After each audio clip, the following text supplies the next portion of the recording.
Wow, everybody, I'm gonna try to calm down. Not easy for me to do because here we are finally on Henry Hill on the Manassas National Battlefield Park. I've got so much to tell you about. We're gonna try to do a lot of it in one video. And in order to do so, I'm gonna try to slow down and lay out the story the best I can. Happily, this is one of the few places on a Civil War battlefield where you can pretty well grasp the entire battle from one spot or from one hill. And we are standing on this hill right now. We'll talk about the Henrys and why it's called that soon enough. But first, let me connect you with what we were doing before. First of all, the stone bridge is about 1.5 miles, 2 miles off in that direction. In other words, I'm looking sort of northeasterly. And if I changed my trajectory a little bit, 30 miles away is Washington, D.C. Richmond is way behind the camera, maybe 80 miles or something like that, okay? So we already went to the stone bridge and we followed how the Union Army took a circuitous flank march up towards Sudley. You can see the Manassas-Sudley Road at one of the busiest intersections in the whole country as far as I'm concerned, and one of the worst. And just to show, Andy Poulton behind the camera just nodded because he knows. The Union Army emerged at Sudley a couple miles up that road, and then there's going to be a sharp fight, a delaying action by the Confederates launching attacks against Union soldiers on Matthews Hill.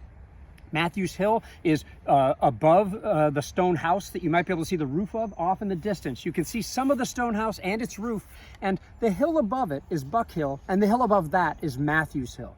All I really want you to remember is on the morning of July 21st, 1861, the Union and Confederate forces struggled as they really truly opened this battle out on Matthews Hill. The Confederates fall back to Henry Hill. They also take up position at Mr. Robinson's farm, a free black man who lives off in the distance. His house no longer stands, but along there, Wade Hampton has been brought up. I mentioned them earlier with some of his South Carolinians, and they take position along Robinson's fence. Also, you have other Confederate units trying to slow down the Union, but they don't really need to because McDowell takes this sort of 2-hour break while he gets everything into position. He makes a few questionable calls. Easy for us 160 years later to judge the people of the past. Happens in the news every day. You try to command one of the largest armies in the world in the largest battle ever fought in American history up to that time. See how you do. Having said that, I'm not a big McDowell fan, and one of the things that really happens here is that the Union has these long-range cannons. You may be even seen a rifled cannon over my shoulder already. There are other rifled cannons around here. Rifled cannons can fire 1.5 miles, 2 miles effectively. The Confederates mostly have smoothbore cannons that are going to fire 1/2 mile, 3/4 of a mile effectively, right? So the Union could have put their cannons way out of the range of the Confederate cannons and be basically safe. Instead, they took the rifled cannons, 2 particular batteries under Ricketts and Griffin, and surrounded this house up here. This is the Henry house. Judith Carter Henry lived here, and if I can take a side note for a second, Judith Carter Henry, her whole life can be traced from this one point. She was born about 1.5 miles away at a place I already mentioned called Pittsylvania. She's a Carter. She was Judith Carter. She then moved over here when she married Mr. Henry. I forget his name, and I think this house was called Spring Hill, and it was much smaller at the time. They gave lofty names to small houses at the time, okay? So then she came and lived here for a while. I'll tell the story soon enough, but then she would die in that house and she'd be buried right there. Her whole life, geographically at least, is visible right here. Henry Hill is named for the Henry family who occupied this. It's a hill, but it's also sort of this broad plateau. Once you're up here, there's not all that many undulations. In any case, on both sides of the house, 2 long-range Union batteries, Griffin's on this side of the house, Ricketts on that side of the house, are going to take position here right up close to the Confederates. It completely favors the Confederates in a short-range fight because their cannons are designed for short-range fighting. In any case, Mrs. Henry is in the house here, and there's all this artillery fire going on all of a sudden. The Confederates occupy the house as sharpshooters. Judith Henry's sons try to move her and find it even more dangerous as they're trying to get her out down the lane in that direction. It's a disaster. They bring her back into the house just in time for Ricketts to realize his cannoneers are being picked off by Confederates in the house. So he turns 1 or more of his cannons toward the house, pepper it with shrapnel and with canister actually specifically, and she will be killed, known as the first civilian killed in the Civil War. She also, has an enslaved woman living here. She takes, position in the big chimney there, and she will survive, but because the chimney is being hit repeatedly, she will be deafened for life at that point. Sad story. Henry will die. She'll be buried here. Some of her sons, who died much later, are actually buried here as well. Now, let me lay out what's going on here a little bit and where we are. We started at the Stone Bridge. We went over to Sudley. We then went back down to Matthews Hill. Then here we are at Henry Hill. And if you try to make sense of this, good luck, because everything happened up here, okay? And I'm gonna try to describe this while we walk around the hill a little bit. But you can maybe see the Henry house on there when we zoomed in, and you can see some units going back in an intense fight. It's just, there's so much happening here that it's hard to really even see a whole lot of it, okay? But know this, that, and I'm being particular to talk about Griffin and Ricketts, because the fight for Manassas, the fight for Bull Run, the fight for Henry Hill really comes down to controlling this position, this ridge here where you see Ricketts' cannons over there, and you can see at least one of Griffin's cannons over there. During the fight, once they realize where the Confederates are, and we'll walk over there and start to spoil the end, you can see some of the Confederate cannons right over there. If you can see the woods, you might be able to see some dots in front of those woods. Those are the short-range Confederate cannons, Napoleons and howitzers, okay? The Union knows they're not in a good position here, so what Griffin does, and he used to command the West Point Battery, this guy knows artillery, okay? And he's gonna detach 2 of his cannons, leaving, I think, Lieutenant Charles Hazlitt, who is of Gettysburg fame, here. He's going to take his 2 mountain howitzers, good guns meant for short range, and try to get around the Confederate line over there. And we're going to talk about that a little bit later. So Griffin's got 2 guns there, Ricketts got his 5 or 6 here, and then Griffin has a few more over in this direction. And the fight will come to devolve around this area, okay? The Park Service has done a good job restoring the Henry House, not to its wartime appearance, but to its post-war appearance. I don't know if we want to take a look at the Henry graves when we get out of here. We'll check that out. I have a couple pictures to show you as well, because when people came back after the Battle of Bull Run or Manassas, this is what the Henry house looked like. All that was left was the chimney in which the slave woman had hidden, okay? Now, it didn't look exactly like that after the battle. It didn't look that bad.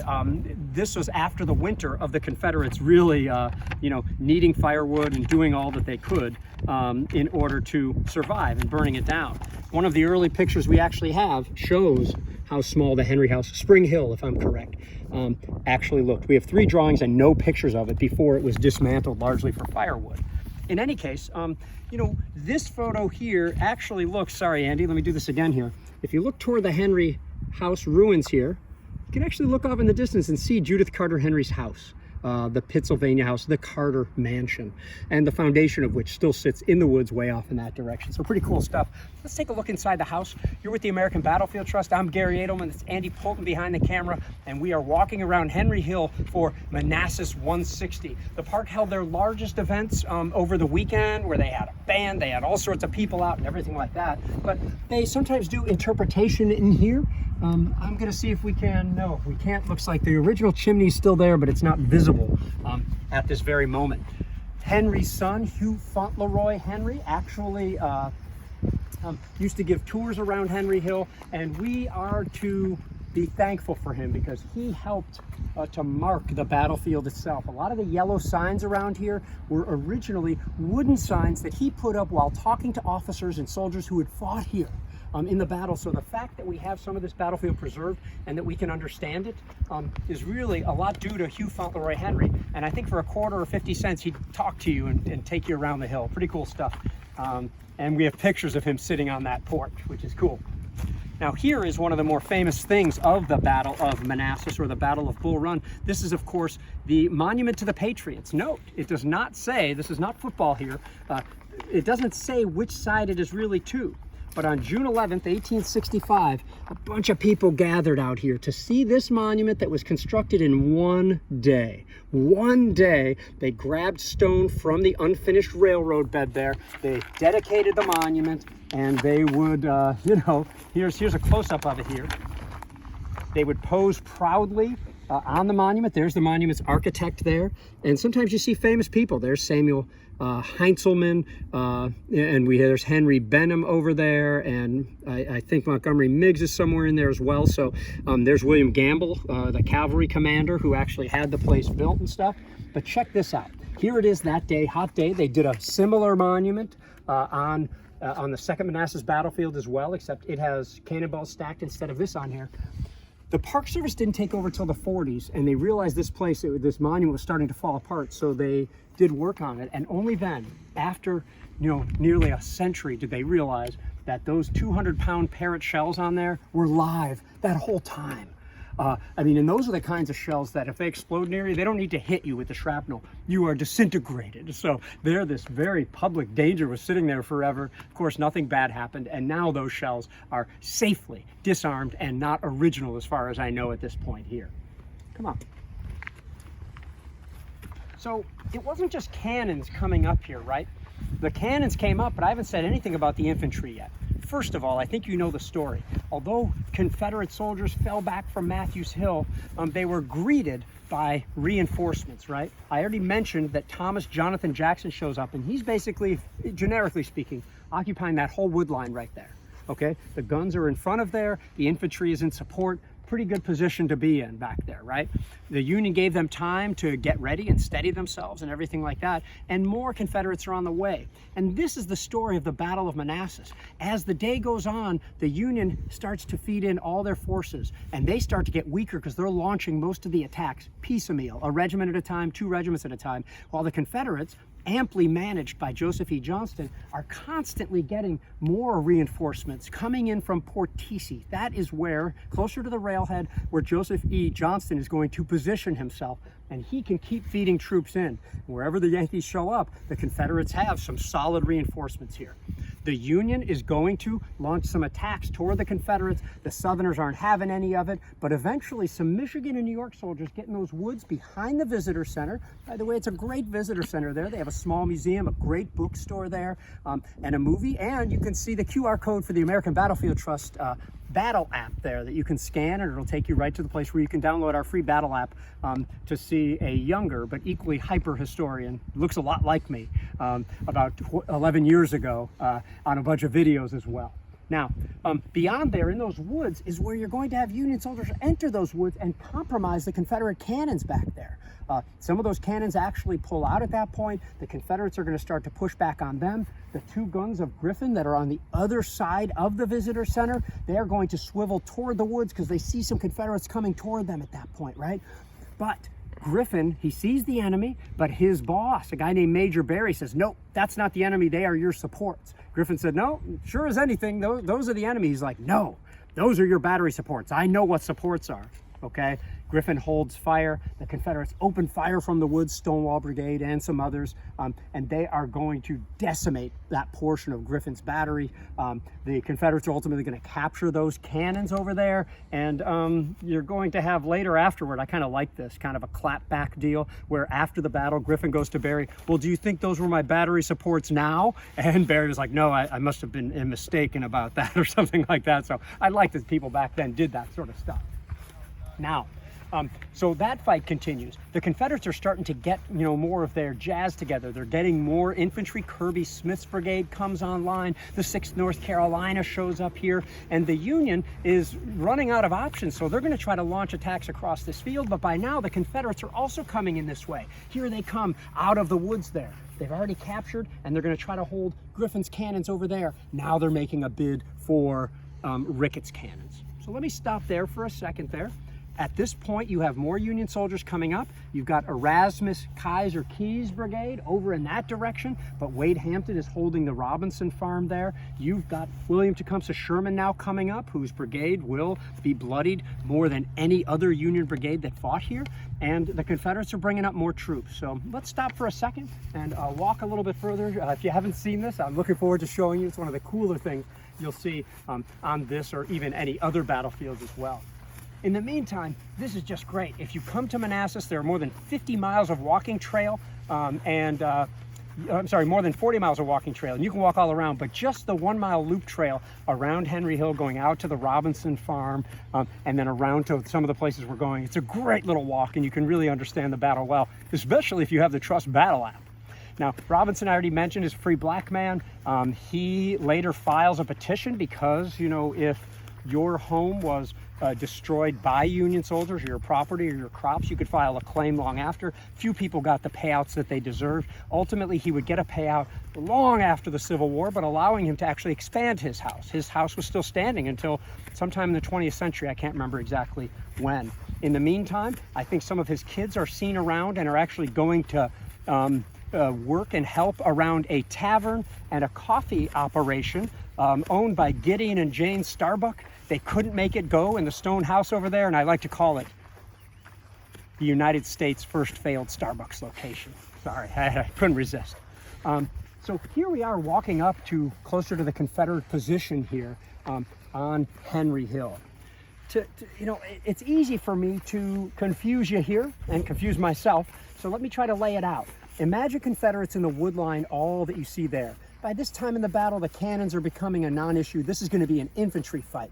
Even the Union guns of Ricketts and Griffin have gone silent, or they've been pulled off. So the Union still has at least 8 guns up here. The Confederates are threatening them where the Union soldiers can't really work them. The Confederates are trying to turn the guns around. They lose the guns. The Yankees take them back, and then they fall back. And it's a back and forth fight. But the Union seems to be only able to attack with 1 or 2 regiments at a time. Let's not really get on them too much about this, because nobody had trained in brigade drill at the point. I mean, this was a huge group of soldiers, 3,000-4,000 soldiers at a time. You're going to launch a brigade with 2 brigades, or an attack with 2 brigades at the time? Oh man. So people didn't really think that way. Sherman later on would probably very much regret the bloodying his troops did. You're talking about some of his Wisconsin soldiers. There was also Pennsylvania, New York, and Michigan soldiers bloodying themselves and trying to capture Ricketts' guns back. This went on for an hour, hour and a half, okay?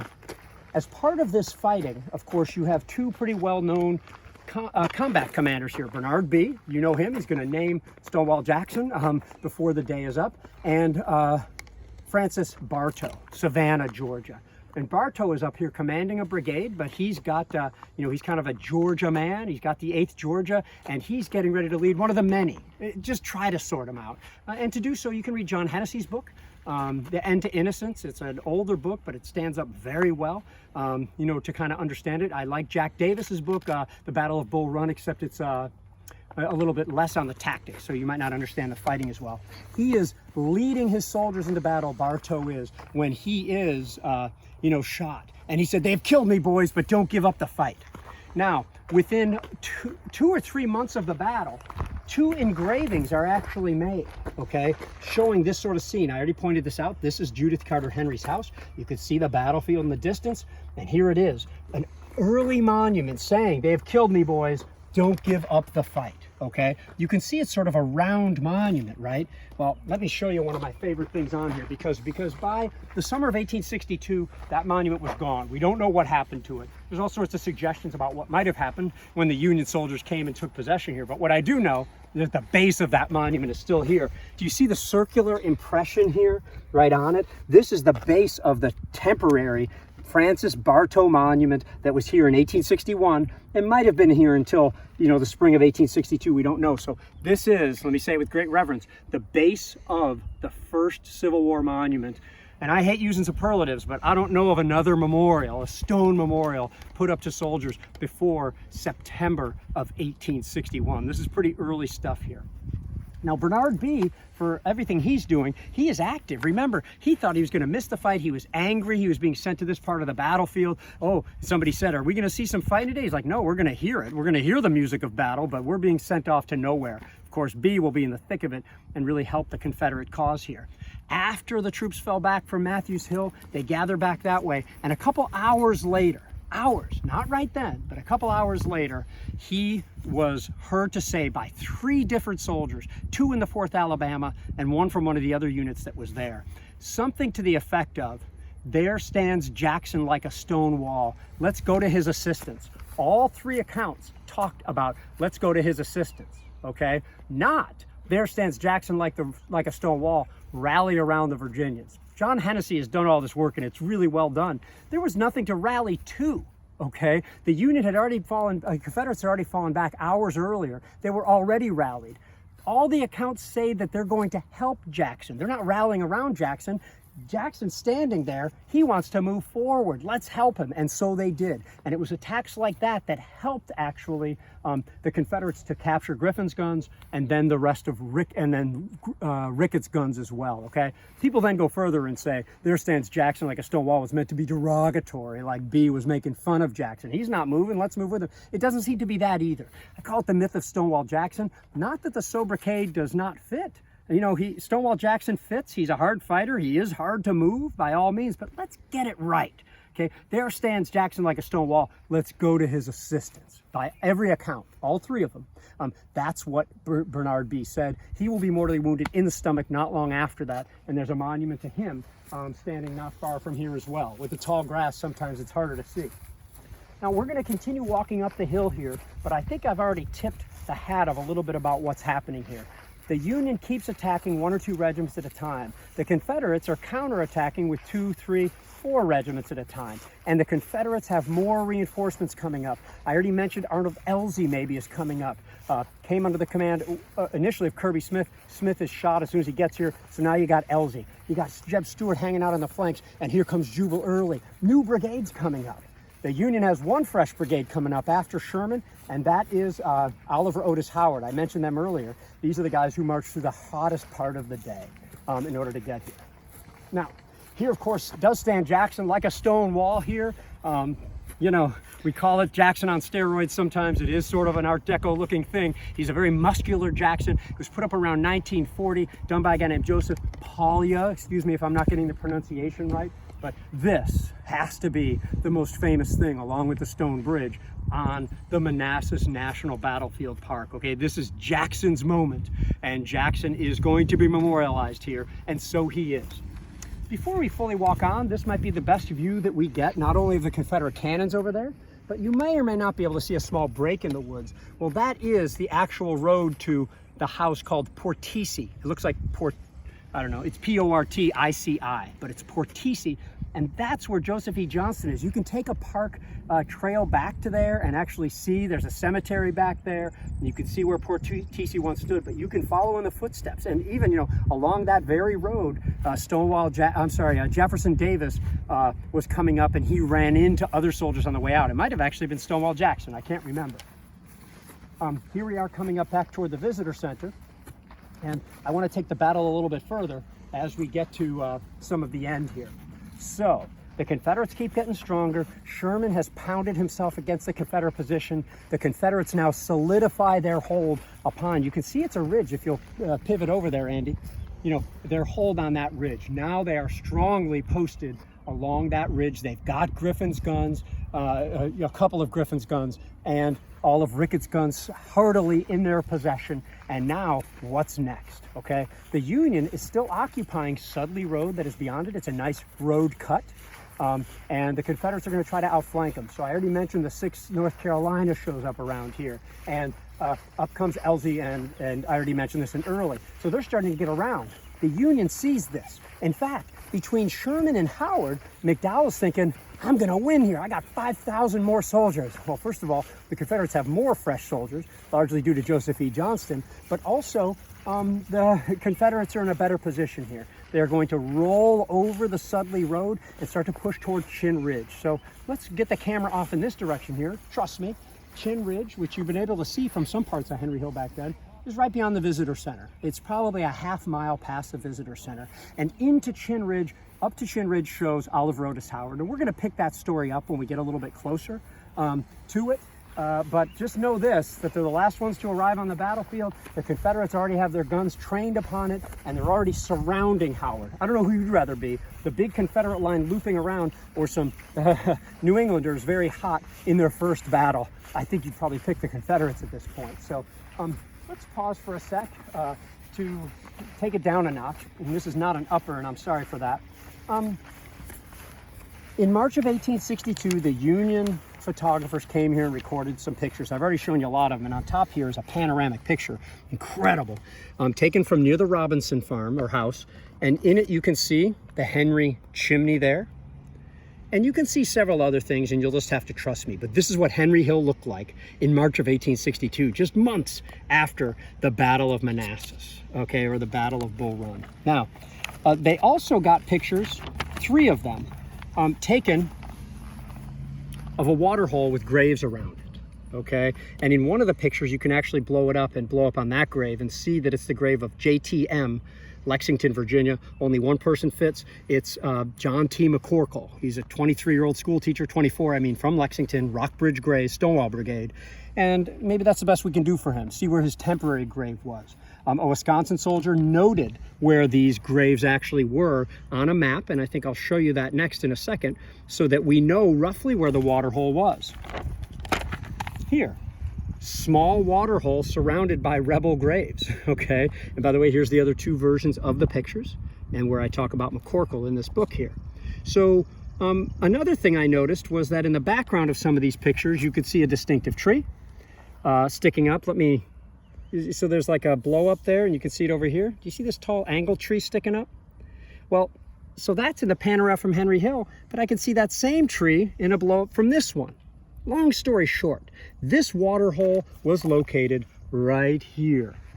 Okay, and to this day, this thing fills up with water just like it does during rainy weather. You can even see how behind in the distance, how that land goes up a little bit, just as it does right where Griffin's cannons are over there. Okay, so to me, this is in part what it's about, right? We have to take the good with the bad. We have to come to understand, you know, just the horror of the Civil War. This is a war. You have people dying here, people in their first battle, a battle they think would spell the end of the United States or the end of the Confederacy, depending on which side you were on. So I think it's important, you know, to talk about the more difficult parts of battles too. And I'm going to read a pretty rough account of a South Carolinian who fought here. Let me just do it here, okay?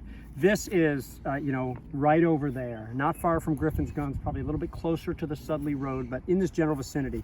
He wrote home, "Poor little Willie Hardy was killed during the engagement. He was shot down by a concealed foe while gallantly performing his duty. He was shot with a pistol, the ball passing through the neck, severing the main artery, and he lived but a moment. I did not observe him when he fell on account of his being under cover of some woods. Immediately afterward, I went to obtain his body. When I found it all covered with blood, his face disfigured, his eyes rolled in the gaze of death, I momentarily shuddered. I was almost paralyzed. I looked upon him for a few moments. Then, dismounting, I put him on Little Sawana, his horse, which was standing near his body when I found it. But finding I could not carry the body that way, I took it upon my shoulders and bore it several hundred yards to a place of safety. Good heavens, Lizzie, my back was actually saturated with his blood. Never had I such feelings before, my own person stained with the blood of my dear little comrade. I covered his body with a few bushes and entered battle, not dreaming that I too might possibly meet in a few moments with the same sad fate." That's Private Alfred Doby of the 2nd South Carolina Infantry. And, you know, I think that just summarizes it. We can talk about a fight with 58,000 soldiers in it, but it is composed of people, and each of those people have a story. And to the degree possible when studying our past, we need to understand those stories. And I'll just thank you for watching and for supporting Battlefield Preservation.